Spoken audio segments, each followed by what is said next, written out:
سبابہ انگلی کے اشارے سے ابو لہب نے کہا تھا نبی پاک کو آپ کا ہاتھ ٹوٹ جائے، اللہ نے فرمایا تبت یدا ابی لہب و تب، تو کہتا ہے میرے نبی کا ہاتھ ٹوٹ جائے تیرے دونوں ٹوٹ جائیں گے۔ اور سنو ابو لہب کا حال کیا ہو۔ ابو لہب کا معنی ہے ابو لہب شولوں کا باپ، لہب شولوں والا۔ کیا مطلب؟ ابو لہب اتنا حسین و جمیل تھا کہ اس کے جو رخسار تھے شولوں کی طرح چمکا کرتے، اتنا خوبصورت تھا، لال سرخ رنگ تھا، خوبصورت آدمی۔ عرب میں جب غربت تھی تو اس کے گھر میں اس وقت بھی 2 اینٹیں سونے کی تھی، اتنا مالدار آدمی اور سردار تھا سارے مکے کا، لیکن نبی پاک کی بے ادبی کی۔ تمہیں پتہ ہی نہیں کہ رب دنیا میں سب سے زیادہ ناراض ہی اس سے ہے جو اس کے رسول کا بے ادب ہے، سب سے زیادہ ناراض ہی اسی سے۔ ابو لہب نہ گیا بدر کے موقع پر، ڈر گیا، کہنے لگا میں نے نہیں جانا، مکے میں رہ گیا، نہ گیا جہاد کے لیے، مسلمانوں کے خلاف نہ نکلا۔ لوگوں نے بڑا اس کو لان تان کیا، لیکن کہنے لگا میرے خرچے پہ 4-5 بندے لے جاؤ، میں نہیں جاؤں گا، پیچھے رہ گیا۔ لوگ کہنے لگے بچ گیا، لیکن اس کے جسم کے اندر ایسی بیماری نکلی کہ ریشے سے بھر گیا سارا وجود، ریشے۔ اس کے بچوں نے لے جا کے ابو لہب کو پیچھے ایک حویلی تھی مکے کے باہر، اس میں بند کر دیا۔ چیختا تھا، چلاتا تھا، میں بد دعا نہیں دیتا، پر اگر کلیجہ پھاڑ کے دیکھو تو دل بڑا زخمی ہے۔ میری حیات کو ٹکڑوں میں بانٹنے والے، جب تیری حیات بھی بکھرے تیری ممات بھی بکھرے، اللہ کرے اسی طرح تو بھی روئے جس طرح آج اس دھرنے میں شہید ہونے والے کی ماں روئی۔ اللہ کرے میری حیات کو ٹکڑوں بانٹنے والے، جب تیری حیات بھی بکھرے جب تیری ممات بھی بکھرے، بد دعا ہے تمہارے لیے، بد دعا ہے تمہارے لیے، جب تیری حیات بھی بکھرے تیری ممات بھی۔ بند کر دیا اس کو لے جا کے وہاں پیچھے، اور جب اس کو بند کر دیا کمرے میں تو چلاتا تھا، چیختا تھا، کوئی مجھے بچاؤ، کوئی پانی پلاؤ۔ دروازہ توڑ کے باہر نکلا تو چوک میں مر گیا ابو لہب۔ اتنی بدبو آتی تھی کہ کوئی قریب نہیں جاتا تھا۔ چوک میں لاش پڑی تھی، یہ ہے میت کسی بے ادب کی، منہ دکھانے کے قابل نہیں، اور ان کے دشمن پہ لعنت خدا کی، رحم پانے کے قابل نہیں ہے۔ چوک میں لاش پڑی ہے، تبت یدا ابی لہب و تب، چوک میں پڑی ہوئی ہے، کوئی قریب نہیں جاتا۔ اس کے بیٹوں سے لوگ جا کے کہنے لگے تمہارا باپ تھا، شرم کرو۔ ایک ملازم کو پیسے دیے اس کے بیٹے نے، کہا گڑھا کھودو اور میرے باپ کو رسی کے ساتھ پکڑ کے اس میں پھینک دو۔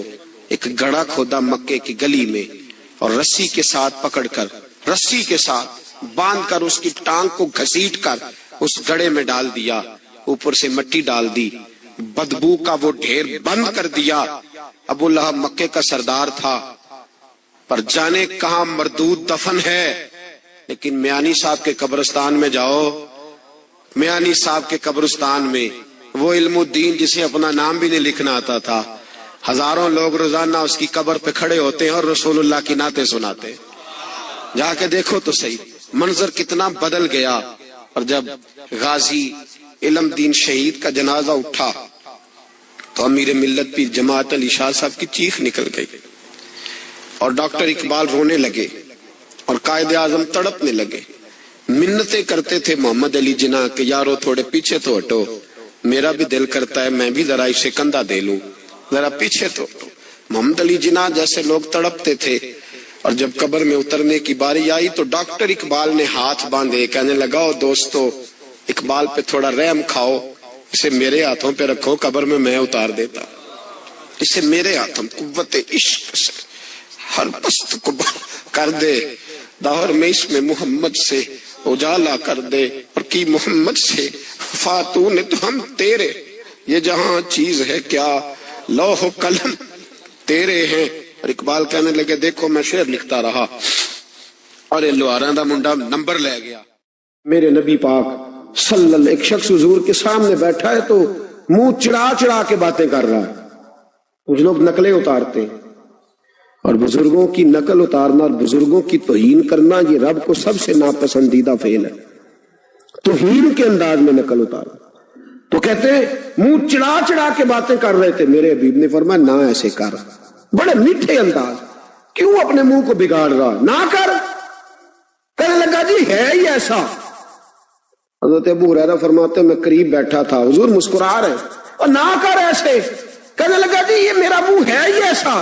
فرماتے میں دیکھ رہا تھا حضور کے چہرے کا رنگ بدلا، آنکھوں میں جلال آیا. فرمایا اچھا جا پھر ایسا ہی ہو جائے، جا پھر ایسا ہی ہو جائے. کہتے ہیں میں نے دیکھا اس آدمی کا منہ بگڑ گیا. حضرت ابو ہریرہ فرماتے ہیں وہ رویا کرتا تھا مدینے کی گلیوں میں اور کہتا تھا کوئی مجھے معافی لے دو، لیکن گرا جو ان کی نگاہ سے وہ سنبھل نہیں سکتا، گرا جو ان کی نگاہ سے کبھی سنبھل نہیں سکتا.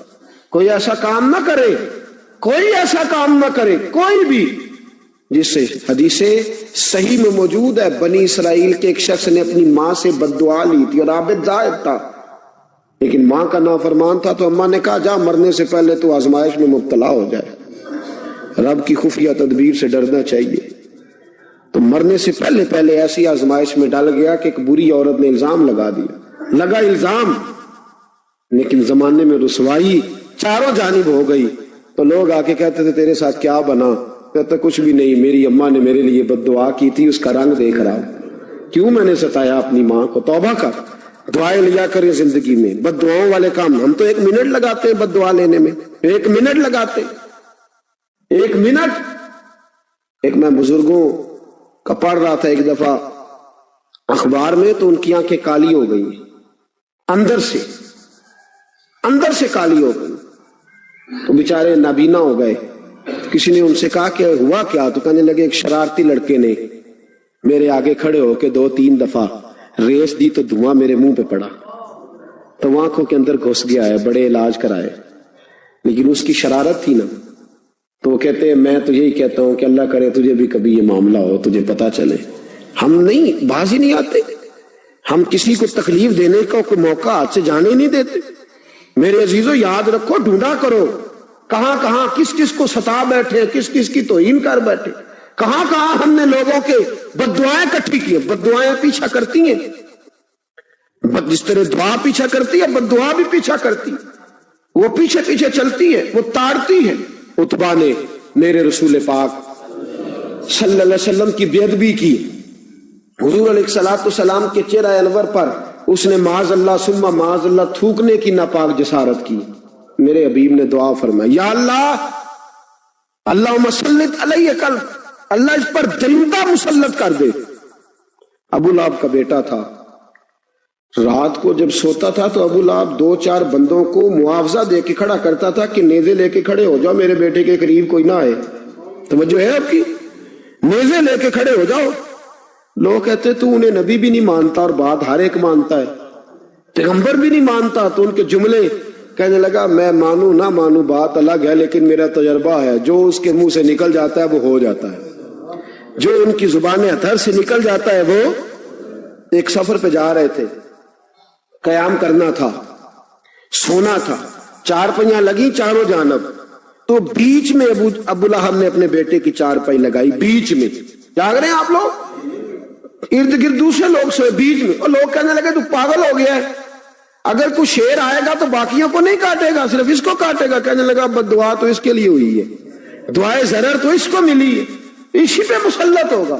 شیر آیا رات کے اندھیرے میں، لوگ تھکے ہوئے تھے، ایک بندہ جاگ رہا تھا، وہ کہتا اس نے سب کے منہ سونگے لیکن کسی کو اس نے تکلیف، کسی کو تکلیف. سونگتے سونگتے عتبہ تک آیا، اور لفظوں کا فرق دیکھیے گا، آیا ہے، چیرا ہے، پھاڑا ہے، ٹکڑے کیے، حصے بکھرے کیے، لیکن ایک بوٹی بھی نہیں کھائی. مار دیا، چہرہ بگاڑ دیا، وجود کاٹ دیا، چلا گیا قتل کر کے، کھایا نہیں ایک لقمہ بھی اس کے وجود. بھائی درندے پھاڑنے آتے ہیں کہ کھانے آتے ہیں؟ وہ کھایا نہیں، پھاڑ کا چلا گیا. تو لوگ سویرے پوچھنے لگے صحابہ سے کہ ماجرا کیا ہے؟ تو گویا صحابہ زبان حال سے کہہ رہے تھے گستاخ کا گوشت گندا ہوتا ہے، جانور بھی نہیں کھایا کرتے، گندا ہوتا ہے. یہ ہے میت کسی بے ادب کی منہ دکھانے کے قابل نہیں ہے، ان کے دشمن پہ لعنت خدا کی، وہ رحم پانے کے قابل نہیں ہے. میرے رسول پاک صلی اللہ علیہ وسلم کی زبان اطہر سے اگر کبھی کسی شخص کے لیے ایسا جملہ نکل گیا تو پھر اس نے بھی اس کا پیچھا کیا، لیکن میرے حبیب نے دعائیں ہی دی ہیں. حرام، یہ بخاری کی حدیث ہے، ایک خاتون ہے رضی اللہ تعالیٰ عنہ، وہ کہتی ہیں ایک دن نا میں نے کہا یا رسول اللہ میرا دل کرتا ہے میرے گھر آئیں، تو حضور تشریف لائے تو بڑے تھکے ہوئے، محبوب سفر تھا، تو کہتے تھکے ہوئے تشریف لائے تو حضور آ کے بیٹھے ہی تو میں نے دیکھا کہ نیند کی طرف توجہ ہے حضور کی، کہتے میں نے تکیہ پیش کیا تو میں قربان جاؤں محبوب میرے گھر میں آرام کرنے لگے، کہتی ہم سارے نظارے دینے لگے، دیکھو ہم کتنے خوش قسمت ہیں کہ ہمارے بسترے بھی نور نالا نور ہو گئے، ہمارا گھر بھی چمک گیا، روشنی پھیل گئی۔ کہتے ہیں حضور سوئے جب اٹھے نا تو مسکرا رہے تھے، حضور اٹھے تو اس زمانے میں کوئی تصور نہیں تھا بیڑی بیرے کا، کشتی جو سمندر میں چلتی ہے اس کا تصور ہی نہیں تھا، ابھی قریب قریب نہیں بنتی تھی وہ کشتیاں، دور دور علاقوں میں بنتی تھی، اور اگر بنتی بھی تھی تو ان میں بیٹھ کے مجاہد نہیں جاتے تھے، مجاہد خشکیوں کے راستے جایا کرتے تھے۔ بی بی کہتی ہے حضور اٹھے تو مسکرا رہے تھے، تو میں نے کہا حضور آپ کیوں مسکرا رہے ہیں، خیر تو ہے؟ تو نبی پاک نے فرمایا میں نے دیکھا ہے سوتے ہوئے کہ میری کچھ امت کشتیوں پر بیٹھ کے بھی کافروں کے خلاف جہاد کرے گی، دریاؤں میں بھی، اقبال نے کہا نا دشت تو دشت ہے دریا بھی نہ چھوڑے ہم نے، بحر ظلمات میں دوڑا دیے کھوڑے ہم، کشتیوں میں بھی جہاد کرے گی میں نے دیکھا ہے۔ تو کہتی ہے میں نے فٹافٹ کہا یا رسول اللہ مجھے بھی شامل کر دے ان میں، حضور مجھے بھی ان میں، حضور ذرا جلدی جلدی دیکھا جو ان کو بانٹتے، تو میں نے بھی بڑھ کے پیار سے دستے عطا کے سامنے دستے طلب بڑھا دیا، میں نے بھی آگے بڑھ کے کہا حضور تھوڑی خیر ادھر، حضور مجھے بھی شامل کر دے، کہتے پہلے ہی بوڑھی تھی، نبی پاک نے ہاتھ اٹھائے کہ یا اللہ اس کو بھی ان میں شامل کر دے۔ اب فرماتے ہیں سرکار کا وصال ہوا، کوئی جہاد نہیں ہوا سمندر والا، حضرت ابو بکر کے زمانے میں کوئی جہاد نہیں ہوا سمندر والا۔ مجھے لوگ کہتے تو نے مرنا کب ہے، میں نے کہا جب تک کشتی والا جہاد نہیں ہو جاتا، جب تک کشتی والا، جو دن کو کہہ دیا دن ہے تو دن نکل آیا، جو شب کو کہہ دیا شب ہے تو رات ہو کے رہی، خدا نے ان کی زبان کو وہ اختیار دیا جو نکلی منہ سے ان کے وہ بات ہو کے رہی۔ فرمایا جب تک کشتی والا جہاد نہیں ہوتا میں نے مرنا۔ تو پھر بابے کو کہنے دو نا عرش فرشتے بانگا ملیاں مکے پہ گئی شور، اور بلے شاہ ایسا نہیں مرنا، گالی بکی بلے شاہ ایسا نہیں مرنا ہے، مر گیا ہی کوئی اور تے بارش شاہ کدو مر دے جنہ کیتیاں نیک کمائیاں نے، بات ہی ختم کر دی، او کدو مر دے جنہ کیتیاں نیک کمائیاں نے۔ حضرت سلطان باہو رحمت اللہ علیہ فرماتے کامل پیر انہاں دے باہو قبر جنہ دی جیوے، فرمایا میں نہیں مرتی۔ حضرت اسرائیل نہیں آتے وہ چھو کے گزرے گئے، کہتے بہنیں بھی چلی گئی، بھائی بھی چلے گئے، خامد بھی چلا گیا، بچے بھی کئی گئے، اور میں اسی حالت میں۔ حضرت ابو بکر صدیق کا وصال ہوا، حضرت عمر کا وصال ہوا، حضرت عثمان کا، گن رہے ہیں آپ لوگ، حضرت ابو بکر کے 2.25 سال، حضرت سیدنا عمر فاروق کے کم و بیش 10 سال، حضرت عثمان غنی کے تقریباً 11.5 سال، کتنا عرصہ ہو گیا؟ کہتی ہیں کوئی، پھر حضرت علی کے 4.5 سال۔ بی بی کہتی ہے میں ترو تازہ تندرست لوگ پہتے ہو، بی بی تیرے ساتھ والے سارے چلے گئے، تو کب جائے گی؟ تو میں کہتی ساڑھے نبی دی زبان، ساڑھے واسطے قرآن، میں کیسے جاؤں، ابھی جہاد ہی نہیں ہوا۔ کہتے ہیں خلفائے راشدین نے پردہ کیا، حضرت امیر معاویہ کا دور آیا، اور حضرت امیر معاویہ نے قسطنطنیہ کے لیے جب مجاہد بھیجے تو سمندر کا رستہ تھا، کہتی ہیں جب سواریاں جانے لگی تو کہنے لگے کچھ بیویوں کی بھی ضرورت ہے کھانا پکانے کے لیے، کہتی ہے میں ہاتھ بھی کھڑا کرتی رہی، درود بھی پڑھتی رہی، اور محمد کی صداقت پر شکر بھی ادا کرتی رہی۔ کہتے ہیں میں نے ہاتھ کھڑا کیا تو مجھے کچھ لوگ کہنے لگے بی بی تو سلیکٹ ہو جائے گی، تو بوڑھی ہے۔ تو کہتی ہے میں نے کہا سلیکٹ ہو کیا جاؤں گی، مجھے جانے والے سلیکٹ کر کے گئے ہیں، مجھے سلیکٹ کیا گیا ہے، جنہوں نے ظاہری پردہ کیا ہے نا سلیکٹ، مجھے حضور نے دعا کر دی تھی تو نبی پاک کی دعا۔ فرماتی ہم نے کشتی میں بھی بیٹھی، جہاد بھی کیا، اور جس دن وہ جہاد ختم ہوا حضرت ام حرام کا وصال ہو گیا، تو لوگوں سے پوچھتے بی بی چلی گئی، کہنے لگے ہاں مصطفیٰ کا کیا ہوا وعدہ جو پورا ہو گیا ہے، میرے محبوب نے جس کو دعا دے دی، میرے رسول کریم نے جس کے لیے دعا کر دی۔ دوسرا درجہ والد کا، اگرچہ رسول پاک علیہ السلام کے والد گرامی آپ کی ولادت سے قبل تشریف لے گئے تھے، لیکن میرے حبیب پاک علیہ الصلوۃ والسلام نے جناب ابو طالب کے ساتھ جو رویہ رکھا اور پھر حضرت عباس کے ساتھ جو رویہ رکھا، پتہ کیا حال تھا؟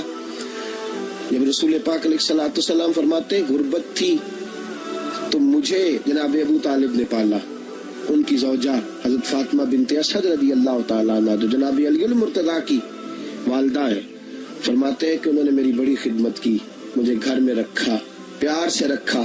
میرے والد اور والدہ کے وصال کے بعد، چچا کے جانے، دادا کے جانے کے بعد چچا اور چچی نے پالا اور اس گھر کو ایک مکمل ماحول فراہم کیا۔ پھر ایک وقت آیا کہ جناب ابو طالب پہ غربت آئی۔ نبی کریم صلی اللہ علیہ وسلم بکریاں چرانے جاتے تھے اور وہاں سے جو اجرت لے کے آتے تھے سیدھی لا کے چچا کی ہتھیلی پہ رکھتے تھے، چچا کی ہتھیلی پہ رکھتے اور فرماتے تھے کہ چچا آپ اپنے مصارف کے لیے اس کو خرچ کر سکتے ہیں، یہ عالم۔ اور پھر چچا نے بھی تو کمال کر دی نا، پھر اس چچا نے بھی تو کمال کر دی نا۔ سارے لوگ کٹھے ہو کے آ گئے نا حضرت ابو طالب کے پاس اور آ کے کہا کہ جناب اپنے بھتیجے کو منع کیجیے ورنہ ساری برادری آپ کی مخالفت کرے گی۔ حد ہو گئی، اب حد ہو گئی، اب ساری ان سے کہیے کہ انہیں دولت چاہیے یا عرب کی کوئی خوبصورت عورت چاہیے یا معاذ اللہ کوئی اور چیز کا مطالبہ کرتے ہیں تو ہم دینے کو تیار ہیں، لیکن ان کو کہتے ہیں کہ یا تو تبلیغ چھوڑ دے، یا ان کا یہ بھی کہنا ہے کہ جو آپ کا مطالبہ ہے آپ بتلائیں۔ حبیب پاک علیہ السلام نے فرمایا کہ اگر وہ میرے سیدھے ہاتھ پہ چاند رکھیں، دوسرے پہ سورج رکھیں، پھر بھی میں اللہ کی توحید کا اعلان کرتا ہی رہوں گا، میں تو اس دعوے سے باز نہیں آؤں گا۔ جناب ابو طالب نے کہا بھتیجے پھر میں بھی بوڑھا ہو گیا۔ توجہ ہے آپ کی؟ میری بات سمجھ میں آ رہی ہے؟ جس آدمی کا بڑا سہارا ہو نا، بڑا، وہ جب کہتا ہے نا نہیں، بندہ کی نا کچھ امیدیں وابستہ ہوتی ہیں کچھ لوگوں کے ساتھ، وہ ایک دو چار لوگوں کو کام کہتے ہیں پھر انہیں پتا ہوتا ہے کہ فلاں آدمی سے میری امید وابستہ ہے، وہ کبھی نہیں جائے گا۔ جب ابو طالب نے کہا نا کہ میں پھر بوڑھا ہو گیا ہوں، تو اللہ کے حبیب اٹھے، حضور سید عالم صلی اللہ علیہ وسلم کی مقدس آنکھوں میں آنسو ہے، گویا حضور فرما رہے ہیں کہ چچا باپ کلفت بھائی کی نہیں کرتا جائیداد کے تنازع میں جتنی بھتیجے اٹھ کے کرتے۔ جناب ابو طالب نے دیکھا کہ رسول پاک نے رخ پھیرا، آنکھوں میں آنسو ہے، اچھا چچا تیری مرضی، یہ لفظ کہے تو حضور کی آنکھیں باہر آئی۔ جناب ابو طالب بوڑھے آدمی تھے، اٹھے، پیچھے دوڑے، حضور کو کندھے سے پکڑا، کھینچ کے رخ اپنی طرف کیا، سینے سے لگایا اور کہا بھتیجے جا، جو تیرے دل میں آتا ہے کر، خوشی ہو یا غم ہو، کوئی ساتھ دے نہ دے، تیرا چاچا ہمیشہ تیرا ساتھ دیتا رہے گا، جا تجھے اجازت ہے، جو تیرے دل میں ہے۔ میرے دوستو، بحیثیت ایک سربراہ خاندان کا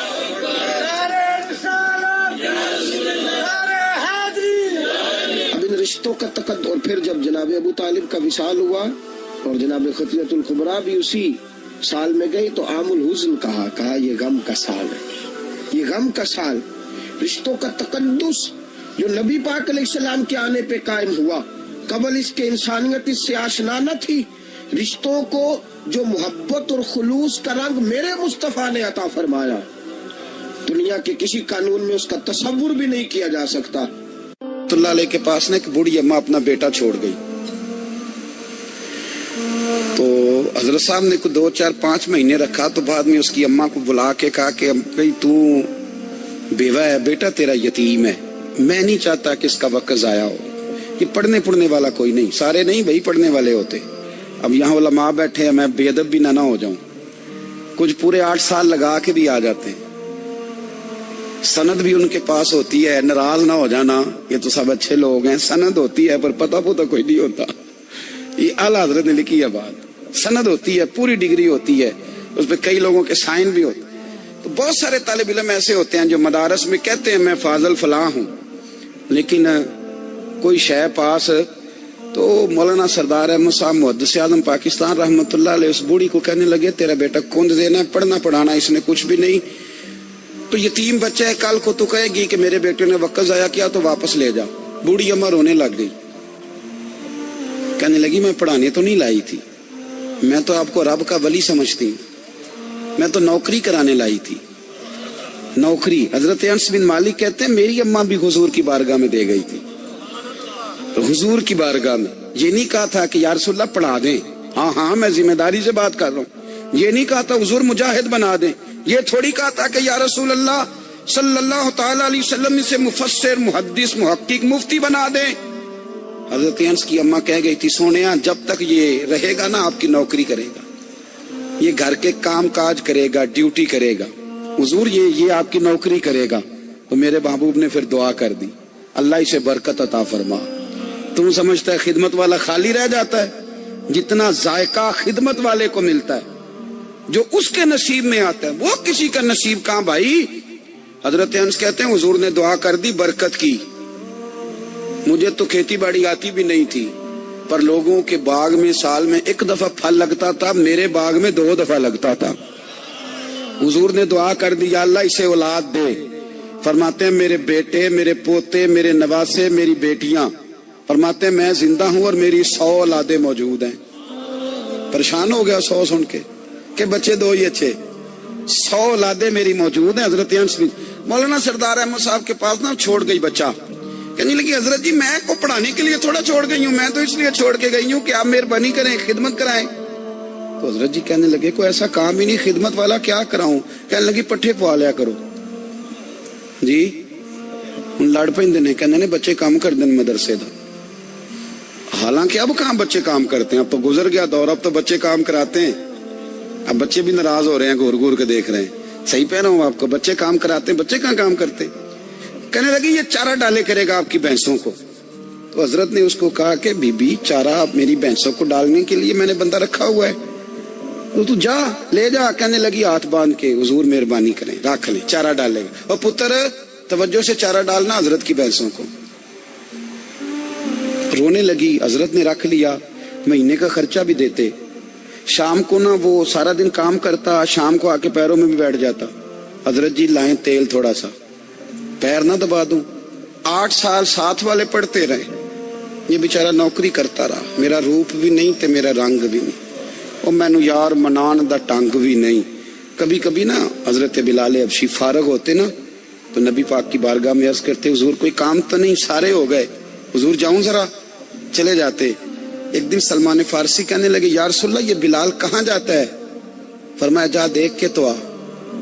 حضرت سلمان واپس آئے تو آ کے رونے لگے، کہنے لگے سونیا جب یہاں سے جاتا ہے نا تو جا کے سیدہ فاطمہ کی چکی پیسنی شروع کر دیتا، بی بی صاحبہ کے کام کرنے لگتا ہے، گھر میں جا کے اسنین کی ڈیوٹی کرتا ہے، وہاں بھی کام یہاں بھی کام۔ وہ چارہ ڈالتا رہا، اس نے چارہ ڈالا۔ حضرت محدث اعظم کی بھینسوں کو دستار فضیلت کا وقت آ گیا، سارے پگڑیاں سجا کے آ گئے، آج دستار ہوگی۔ یہ نہ پیچھے ہو کے بیٹھ گیا، چونکہ پڑھا ہی نہیں تھا تو دستار کاہے کی، دستار تو اس کی جو پڑھے گا، ہم نے تو پڑھا ہی نہیں، ہم نے تو یار پڑھا، گھر پڑھا، ڈیوٹی کری۔ حضرت محدث اعظم رحمت اللہ علیہ کے ہاں جب اعلان ہونے لگا نا کہ اب دستار ہوگی تو حضرت نے پہلا اعلان اس کا فرمایا۔ تو مت جان لا بندہ کپڑے بھی کدی کدی بدل دے نا، وہ کہتا ہے جس حال میں بھی تھا میں پلٹ کے دیکھنے لگا کہ پڑھا پڑھایا تو ہے، کوئی شے نہیں، تو یہ ماجرا کیا ہے؟ پیچھے سے اٹھ کے آئے تو کہتے ہیں باقیوں کی دستار کسی عالم نے کی، کسی صوفی نے کی، لیکن یہ بھینسوں کو چارہ ڈالنے والا جب آیا تو محدث اعظم نے فرمایا پگڑی کے بال کو کوئی ہاتھ نہ لگائے، یہ ساری دستار میں نے کرنی ہے۔ اور فرماتے ہیں حضرت بال بھی دیتے جاتے تھے اور آنسو بھی بہاتے جاتے تھے، ماتھا بھی چومتے تھے، اور فرماتے تھے دستار کے بعد چلا تو نہیں جائے گا یار، مجھے تو عبادت بھی نہیں رہ گئی، مجھے تو چابیوں کو بھی نہیں پتا کون سی کہاں رہتی ہے، جائے گا تو نہیں تو رو پڑا۔ کہنے لگا سوڑیا جائے تو وہ جس کے پلے کچھ ہے ہو، آتا جاتا تو ہے کچھ نہیں، مجھے کس نے رکھنا ہے، میں نے کہاں جانا ہے، ادھر کہاں تو ادھر ہی رہوں گا۔ اس طالب علم کے سارے استاد بھائی کہتے ہیں اس نے دستار کرائی، پڑھا پڑھایا کچھ نہیں، پر جو مسئلہ اڑ جاتا تھا نا، وہ جو اڑ جاتا تھا نا، وہ جا کے اس سے پوچھتے تھے تو کتابیں کھولنے کی ضرورت نہیں پڑتی تھی۔ حضرت ام سلمہ رضی اللہ تعالیٰ عنہ کہتی ہے میں نے عرض کی یا رسول اللہ صلی اللہ علیہ وسلم میری بچی بڑی بیمار ہے، تو مجھے کسی نے کہا ہے یہ تھوڑی سی نشے والی چیز ہے، یہ بنا کے تیار کر کے دو صحیح ہو جائے گی، بیمار ہے بچی تو یہ نشے والی چیز ہے، اس کو تیار کر کے دو، تھوڑا نشہ ہے۔ اگرچہ بعض، میں نے شروع میں کہا، بعض لوگ مریض کو، سخت مریض کو ایسی ادویات جو مجبوری بن جائے اس کی گنجائش اور اجازت دیتے ہیں. محتاط علماء تو اس میں بھی بہت ساری چیزیں پہلے بیان کرتے، لیکن اس نے کہا جی میرا نشہ دینا ہے شفا کے لیے. حضرت ام سلمہ کہتی ہے میرے نبی پاک نے میری طرف دیکھا، میری طرف، تو میں نے کہا یا رسول اللہ آپ کیا فرمانا چاہ رہے ہیں؟ تو نبی پاک نے فرمایا ام سلمہ کبھی ناپاک چیز میں بھی شفا ہوئی ہے، کبھی ناپاک چیز میں بھی، کبھی شراب اور خمر میں بھی شفا ہو سکتی ہے. شفا رب کریم نے رکھی ہے پر شہد کے اندر رکھی ہوئی ہے، شفا اللہ نے رکھی ہے قرآن مجید میں رکھی ہوئی ہے. تو اس میں بھی کبھی یہ حضور نے بیان کیا ہے کہ اس کے اندر شفا ہو سکتی، تو امت کتنی دلیری کرتی ہے جو یہ مشورے دیتی ہے کہ اس کے اندر نشہ ہے، شراب ہے، تو کھانسی چلی جائے گی تو فلانی بیماری چلی جائے گی. نہ آؤ ان چیزوں پہ، نہ اپنے ایمان کو خرابی دو، اور نہ ایسی باتیں کرو جس سے کہ ڈائریکٹ رسول اللہ صلی اللہ علیہ وسلم کے واضح ارشادات کی مخالفت ہو. میرے نبی پاک صلی اللہ علیہ وسلم نے فرمایا، اور پھر کچھ لوگ کہتے ہیں تھوڑی پی ہے جی. اب تو میں تجزیے میں پڑھ رہا تھا کہ ایسی شراب ایجاد ہو گئی ہے، لوگ شراب پیتے ہیں اور وہ مست بھی رہتے ہیں، کار بھی چلاتے رہتے ہیں، کہتے ہیں جی نہیں ہمارا ذہن معاف نہیں ہوا تو یہ والی صحیح ہے، نشہ نہیں لاتی. میرے نبی پاک صلی اللہ علیہ وسلم نے فرمایا جس چیز کی تھوڑی مقدار، زیادہ مقدار حرام ہے اس چیز کی تھوڑی مقدار بھی حرام ہے، جس کی زیادہ مقدار حرام ہے اس کی تھوڑی بھی. تو خمر اور شراب اگر فل پینا جائز نہیں تو تھوڑی پینا بھی جائز، یہ حرام ہے اور حرام تھی اور قیامت تک حرام ہی رہے گی. میرے نبی پاک صلی اللہ علیہ وسلم نے منع کیا اور حضور نے اظہار ناپسندیدگی فرمایا، اور میں 40 دن تو عبادت ہی قبول نہیں ہوتی شراب پینے والوں جب تک سچی توبہ نہ کرے. یہ لفظ جب ادا کرتا ہوں تو شرم سے میری زبان لڑکھڑاتی ہے کہ یار درباروں پہ بھی نشہ بکتا ہے. میں یہ بات کر رہا ہوں صوفیاء کا ترجمان، درباروں پہ، مزاروں پہ. اور سجادہ نشینوں تمہیں زمین نگل جائے، آسمان تمہیں لے اڑے، تم پر قہر نازل ہو، تم نے باپ دفن کر کے تو وہاں نشے کا اڈا بنا لیا، ماؤں سے بیٹے چھیننے لگے ہو، عورتوں کے سروں سے کپڑے چھیننے لگے ہو، سہاگ مارنے لگے ہو، بیٹیاں اور بیٹے یتیم کرنے لگے ہو، نشہ بیچتے ہو درباروں اور مزاروں پہ. یہ تماشا لگ گیا. آپ کیسے کروں یہ بات، پر کرنی پڑ رہی ہے، مجبوری ہے، یہ مضمون مکمل نہیں ہو سکتا. بند کر دیں وہ دربار، ہمیں نہیں چاہیے جن درباروں پہ نشہ بکتا ہے. میں ذمہ داری سے کہہ رہا ہوں، بات ریکارڈ ہو رہی ہے. جوتے کی نوک پہ وہ سجادہ نشین جو امت کو ڈرگز دیتا ہے، وہ سجادہ نشین کا ڈیرا نہیں، وہ گند کا اڈا ہے. وہاں سے فیض نہیں مل رہا، امت کی تباہی ہو رہی ہے. بتا دو، پھیلا دو، اس کو اعتراض کرنا کرو. میرے رسول پاک سید عالم صلی اللہ تعالی علیہ وسلم کا دین ضروری ہے، کسی پیر کی سجادگی ضروری، بولیے سجادگی ضروری. بڑی ذمہ داری سے کہہ رہا ہوں اور نمائندگی کر رہا ہوں اپنی جماعت کی. نہ ہمارے بزرگوں نے کل اس کی حمایت کی تھی، نہ آج کرتے ہیں، نہ قیامت تک کریں گے. بند کر دے وہ دربار اور مزار. بزرگ دنیا میں یہ کام کرنے آئے تھے اور ہماری سوچ اتنی گر گئی ہے، اتنے ہم کمزور ہو گئے. کہتے ہیں جب اس کو چڑھ جاتی ہے تو پھر بڑی معرفت کی باتیں سناتا ہے. تجھے شرم نہیں آئی اللہ لفظ کہتے ہوئے؟ اب نشئی تجھے معرفت سکھائے گا؟ اب تو شرابی سے، بھنگی چرسی سے دین سیکھے گا؟ کہتے ہیں اس نے پی ہوئی تھی، چڑھی ہوئی تھی، میں بات کر دی تو میرا کام بن گیا. اتنی گندی اور میلی سوچ صاحب ایمان کی ہوتی ہے تو اب نشیوں سے جا کر دعائیں کرائے گا. سن، میرے نبی پاک صلی اللہ علیہ وسلم نے فرمایا جو شراب پی لے، نشہ کر لے، اس کی تو 40 دن تک عبادت رب قبول نہیں فرماتا. تو کہتا چڑھی ہوئی تھی تو اس نے دعا کر دی، تجھے شرم ہی نہیں آئی بات کرتے؟ حیا ہی نہیں کیا تو نہ جملہ بولتے؟ یہ کوئی تصوف اور طریقت ہے؟ جاؤ اٹھا کے لے جاؤ. ایسی کوئی تصوف اور طریقت ہمیں نہیں چاہیے. ہمیں وہ والی طریقت چاہیے جس میں خدا کے قرآن کی بات ہوتی ہے اور محمد مصطفیٰ کے فرمان کی بات ہوتی ہے صلی اللہ علیہ وسلم. تو بھائی یاد رکھو یہ کوئی طریقہ نہیں. ایک مزار ہے، مجھے ایک صاحب کہنے لگے آ جائے یہاں بھی فاتحہ پڑھیں. میں نے کہا یہاں کیا ہے؟ کہنے لگے تھے تو بابا جی نشہ وشا کرتے، پر اب سنا ہے لوگوں کی منتیں بڑی پوری ہوتی ہیں، مجھے جذبات بڑے کم آتے ہیں۔ میں نے اس آدمی کو گریبان سے پکڑ لیا، میں کہ ادھر ہٹ، وہ تو نشہ کرتا تھا اور تو جاتا تھا، تیری یہ کیسے طاقت ہوئی؟ تو نے مجھے مشورہ دے دیا ہے، تو ہمیں کمزور سمجھتا ہے؟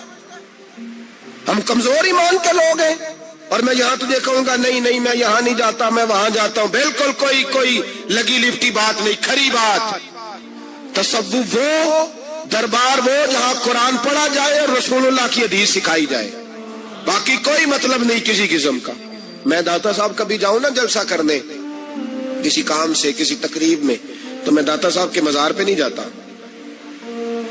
میں کہتا ہوں یار یہ یرانہ نہیں کہ بندہ کسی کام آیا تھا تو فاتحہ پڑھ لی، واپس چلو گکھڑ سے اسپیشل آئیں گے داتا صاحب کے مزار پہ حاضری دیں، اور میرے سنگی گواہ ہیں کہ میں اسپیشل ٹائم نکال کے بہت سارے کام چھوڑ کے اسپیشل جاتا ہوں، اور میں مراد ماننے نہیں جاتا، میں داتا صاحب کا شکریہ ادا کر دے جاتا ہوں۔